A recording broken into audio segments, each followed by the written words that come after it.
So as we are trying to raise our frequency, as I say a lot, there's a tendency to judge the feelings that feel constricting as negative because they're constricting. They feel tighter. They don't feel as comfortable, right?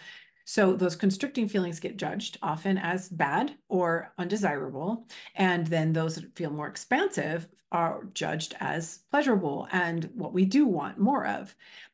And that's totally normal. It's the duality of those feelings, but they're really just indicators. We don't want to not feel those indicators of what our body's trying to tell us. Again, we have stimulus come in and it wants to process through the body. It wants to pass through the body, but it gets stuck on these beliefs that are incongruent so that it cannot pass through. It gets stuck on emotions that are literally have trapped and distorted the energy so it can't move through.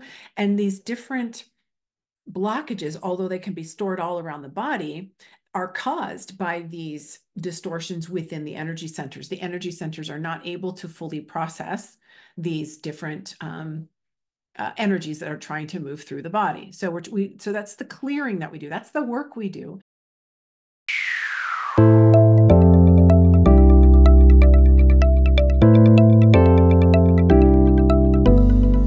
Hey there, Alex here. Welcome to another episode here on Love and Waves. I want to talk today about a bit about perception and about this goal of reaching higher and higher levels in our life, which is really what's calling us forth to have better relationships, better health, better work, better everything, right? That is a pull, that's a calling from our higher self to continue to evolve and grow and expand. It's an expansion, not a closure. Now, if we're playing on the other side, I'll just say this, there's many people that are here to play a darker role, that are here to play the catalyst, to be service to self, to be actually in a disintegration, not an integration, and to push basically and be the antagonist role in a way for others to grow. So they're both equally important because this is a perfect universe, and everything in unity consciousness you will see higher and higher levels. You'll be able to see higher and higher vantage points is all, not better when I say higher, just above. In terms of perception. So when you're at a higher perception, you're able to see the perfection in the checks and balances, right? We live in a dual universe. So what is up must come down. There's good and bad judgments. There's aversions and attractions. There's all these different dualities that we work with here in this world of separated mind, a separated left and right hemisphere. The mind and the heart are often not in coherence, and therefore we've got a lot of distortions that are created because of these different perceptions. So what I wanted to just talk about today briefly is, as we're moving into higher and higher expansions, right, as a goal, as an overall goal, if you're on this channel, that is most likely what you're doing, then the goal is to start to collapse some of this duality thinking, some of these judgments, some of these attractions and aversions that might be extreme, and to bring that pendulum swing less far to the right and the left, which is the law of rhythm, by the way, less this way and that way, and more into a center point of balance, a Zen state, right? Basically, I'm not going to say totally non-dual because that's a really, really high state, but at least less contrast, less on the highs and the lows. I thought I turned this off. I apologize. Less on the highs and the lows and more. I don't know why this is making so much noise, you guys. I'm sorry. Probably because it's my daughter and she can bump right through when I turn off my ringer. Okay. So anyways, I digress. So the highs and the lows and the ups and the downs and the back and the forth of duality is what we are used to, but we can bring that into less of a contrast, less and less contrast, so it can become more neutral. And we're really looking for that neutral 0 point to find that when you're there, then you can go straight up because energy can flow completely. So if you imagine the torus field of the body, which is like an apple, right? The energy comes up through the root, goes through the different chakras, energy systems, these energy centers in our body, the 7 chakras of the body, out through the crown, and then back around, and then back up and through. So when we experience anything, we process it, right? We bring it in through the mind, but it's processed through the body and through the emotions. So we have a sense of what's going on, the emotions we're going to talk about in a second. And then we make decisions about that with the memories of the subconscious mind, which is stored in the cells. So that's the body, that's D1 or dimension 1. Dimension 2 is the emotions. So we have that processing that begins subconsciously. Then we have an emotion that comes up in order to signal. But then we also have the mind that's making decisions, and the higher mind that's trying to get through, so that all of this gets kind of processed. And then if it gets stuck on the way to doing this, as it's moving through the energy centers, then we feel the tension. We feel the emotions that are more constricting because it's out of alignment rather than expansive. And so we feel the blockages. I'm hoping you're following me.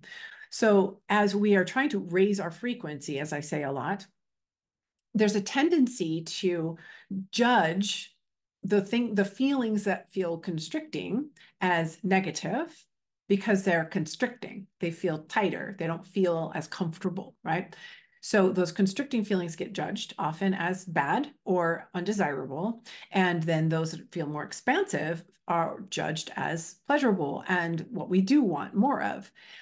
And that's totally normal. It's the duality of those feelings, but they're really just indicators. We don't want to not feel those indicators of what our body's trying to tell us. Again, we have stimulus come in and it wants to process through the body. It wants to pass through the body, but it gets stuck on these beliefs that are incongruent so that it cannot pass through. It gets stuck on emotions that are literally have trapped and distorted the energy so it can't move through. And these different blockages, although they can be stored all around the body, are caused by these distortions within the energy centers. The energy centers are not able to fully process these different energies that are trying to move through the body. So so that's the clearing that we do. That's the work we do. And the reason that it's so tied to moving up the scale, as I say, and collapsing this dual thinking of really a big, the bigger pendulum swings, the high judgments of things as being good or bad. Okay, so or separate, or allowing ourselves to push against things that we think that we don't want, and to really, really try to pull in and manipulate the things that we do really want. And all of this is in the effort to feel safe, which would be the lowest chakra, to feel that we have a personal relation with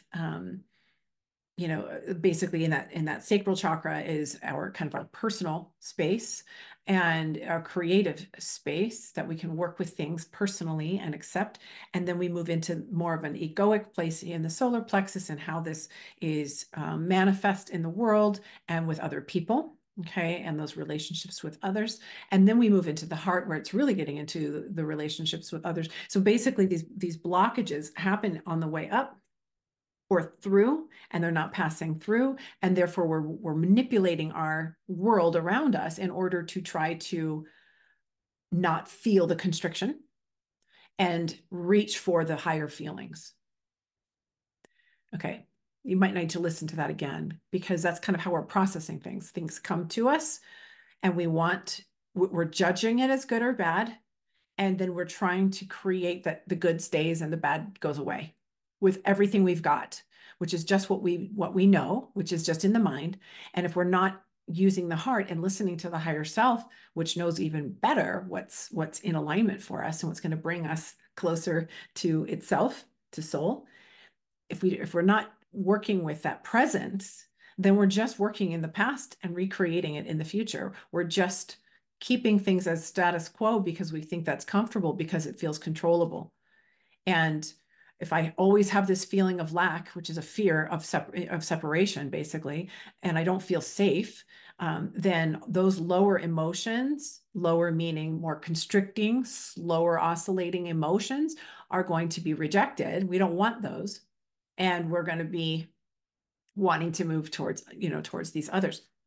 Now, there's nothing really wrong with that. Obviously, we want to move up that scale and reside more permanently in faster, higher frequency, expanding feelings.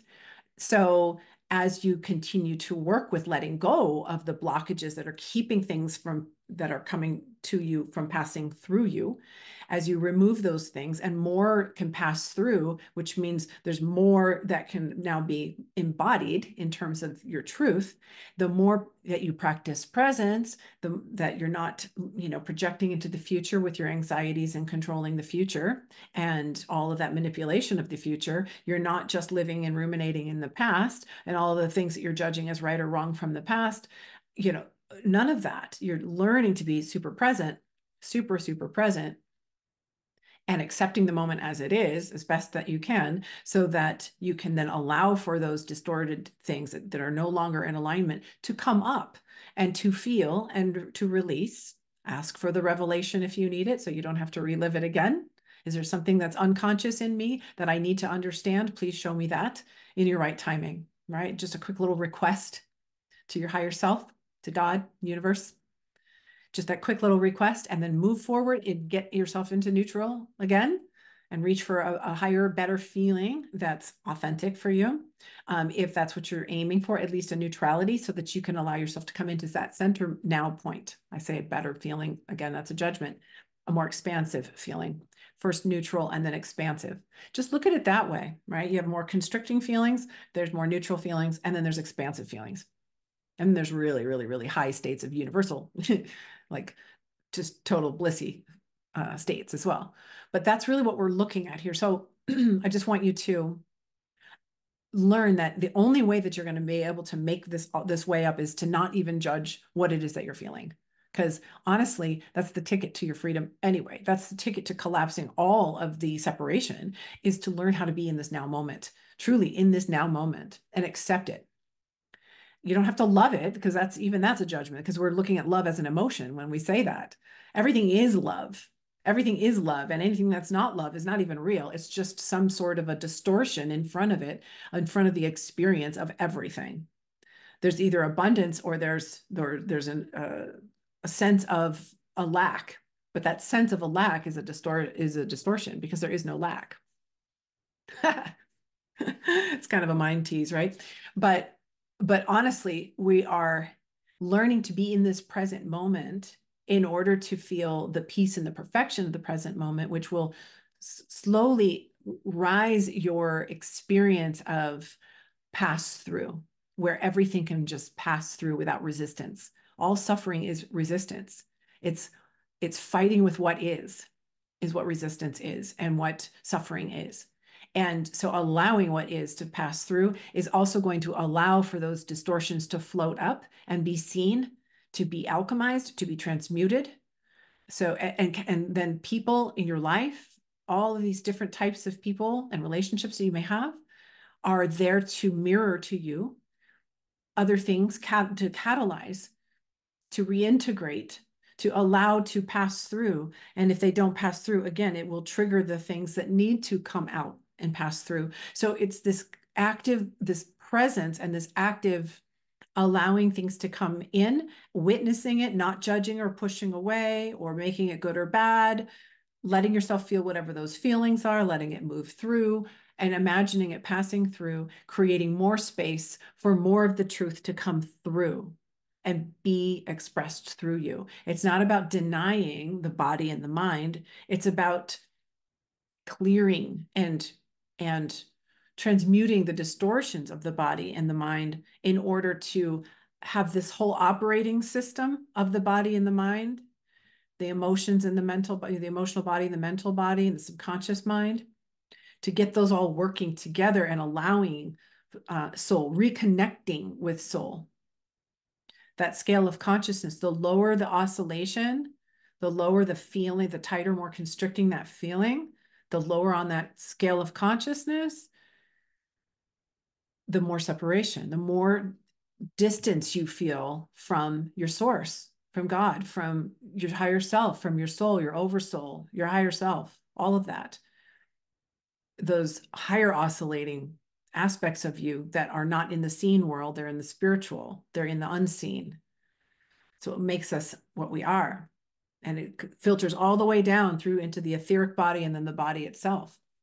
So we're looking to collapse the separation, the distortions between you and that. And the more narcissistic that's literally just more layers of ego. Doesn't mean you're clinically, a narcissist because you're feeling separated, but that's where those behaviors are. We all have narcissistic behaviors, and traits. But we don't have to express them all. But the further you down that you are, the more separated that you are from your source, the more you need to protect and serve yourself to feel like you can survive and make it through alone, right? Or special, which separates you from everything else. Specialness is separateness. So as that comes up and it moves into these higher frequency, higher oscillating, expanding waves, love in waves, then we have faster manifestation, of course, because your creative power is tuned in with higher power, which is all power, and is able to pass through you. And so there's a cooperation now with the higher self and the higher realms and this body, this machinery that we have, this vehicle we have, this instrument that we have to be able to express purely and quickly all the things that we're all looking for. So that are calling us forth, really. That's that feeling of any emptiness feeling that makes you seek that next thing and seek the next thing and the next thing, and it's never satisfying, is your soul trying to call you home. So this is about reclaiming that, reconnecting with that, and actively removing the distortion that's keeping you from that. It's beautiful. And this is what spiritual awakening is. And it is what we are. This is the time it's basically the in-breath that's happening right now in all of humanity, is drawing us back into wholeness. Whereas there's everything cyclical too. And there's another law right there, the part of that law of rhythm, but there's an in-breath and an out-breath. And the out-breath was the masculine. And now we're in the in-breath of the feminine, and receiving and coming back into the wholeness and stillness, and not the doing anymore as much as the being. This is the difference of the manifestation I talk about, and manifesting in the 3D and the physical world, and do, and, and the mind power and all of that, of the dimensions 1, 2, 3. And instead pulling into dimensions 4, 5, and 6, that's that soul level. And that's where we're drawing in now and magnetizing in. We're creating balance and the still point, so that, and this clarity, so that things can pass through and be received. And this is, again, the feminine. So we're balancing right now. Everyone is balancing right now. This is the time that we're in. So I hope this inspires you a little bit more to be more and less doing, and to allow and not judge the feelings that you're having, the things that are happening around you. It's all happening for you. And there's so much that happens in your life as you kind of start to master this. This is a self-mastery of beingness, being in the now, and undoing and unbecoming all of the things and the constructs and the beliefs that we thought were us, that we thought kept us safe and happy. Judgments, because we thought we were in lack, because we thought that we were alone. So I hope that this, again, does inspire you. If you need some help or would like to take a look at getting some help, I do have a link down below. If you are interested in finding out how we can work together, you can certainly use that for 15 minutes with me. It's not a free coaching session, though, just a heads up on that. I wish I could just give it all away, but that's what I try to do here. So anyways, all that information is down below. You can check that out. And otherwise, give it a like and a subscribe, and I will see you on the next video.